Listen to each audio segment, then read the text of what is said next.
Do you find yourself drawn to games with cute, colourful retro graphics and a seemingly basic gameplay premise, only to find yourself in damnation where you curse the developer's name under your breath as you scream out your frustration as to the unfairness of what plays out on screen? If so, then Newsbox.net and Poly.play have developed and released a game especially for you, Rescuing Orc. The story behind Rescuing Orc is that you play the role of Goblin, who has become concerned about his friend Orc as he has not been sighted in a couple of weeks, and Goblin, being a worrywart, naturally thinks something bad has happened to him. Rescuing Orc starts you off in Black Forest, presented in 8-bit graphic goodness and a cheerful tune playing in the background.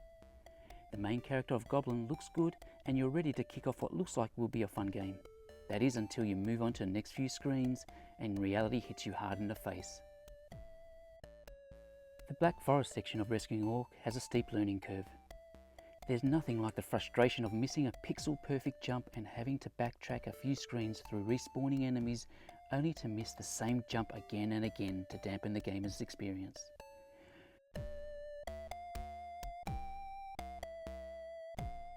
When you add in the need to perform blind jumps in a few locations in order to proceed, and that you only started with 3 lives with no checkpoint or save system in place, well, it would not be surprising to find that most would give up on this game at the early onset.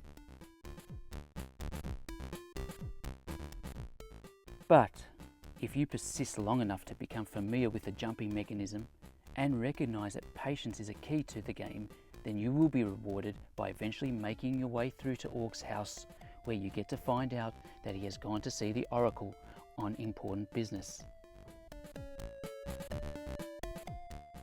Moving on to the next section of Rescuing Orc, where you seek out the Oracle, the game starts to feel easier to play as the number of pixel-perfect jumps required drops off.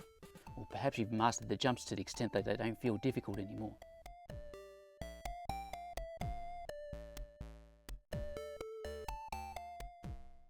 Your focus then shifts to understanding how each of the different enemies attack in order to avoid losing your precious lives.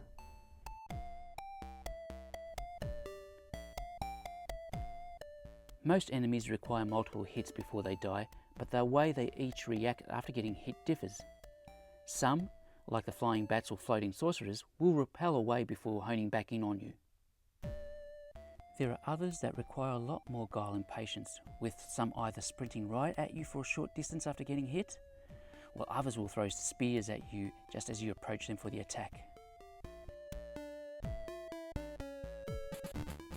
As you finally come across the Oracle to find out that Orc has gone to the other side of the kingdom, you start to get drawn into the story unfolding in front of you, and you start to appreciate the fluency of moving Goblin around the flick screen environment, solving rudimentary puzzle elements, and start making good progress. The lack of checkpoint or a save feature would ultimately get the better of me while playing Rescuing Orc. Admittedly, I did use the aid of an infinite lives trainer to help me get the most out of the game. Doing so allowed me to follow through the interesting journey that is Rescuing Orc as we progress to the dungeons where we are told to stop the Dark Knight from taking over the land. When we finally get to the Dark Knight battle, we get the final plot twist that leaves us wanting more. A great way to finish up. Rescuing Orc is a divisive game. Those who persist or use infinite lives trainers are rewarded with challenging gameplay and an intriguing story that leaves you ultimately satisfied with the outcome and wondering what the future lies for Goblin and his friend Orc.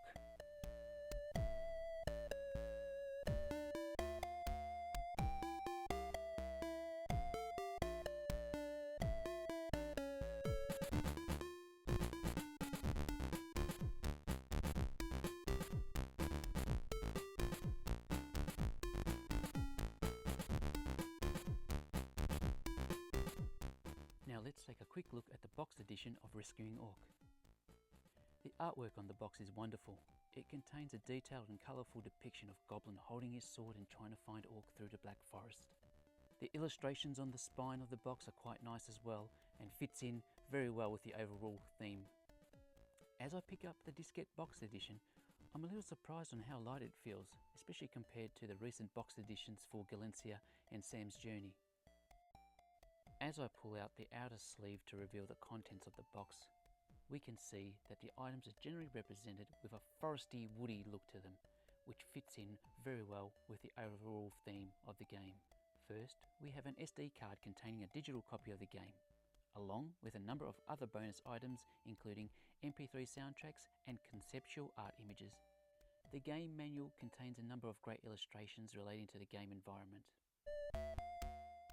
It provides a few paragraphs on the main areas of the game, along with game control instructions.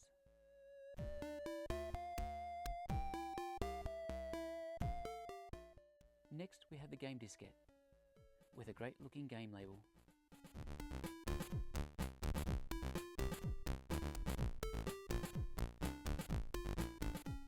Here we have Rescuing Orc game poster. What great artwork.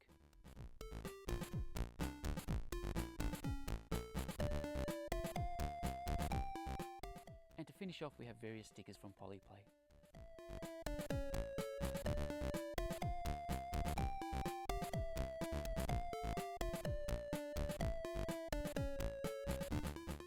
I hope you enjoyed the latest contribution to my Ultimate Review series. Until next time, bye for now.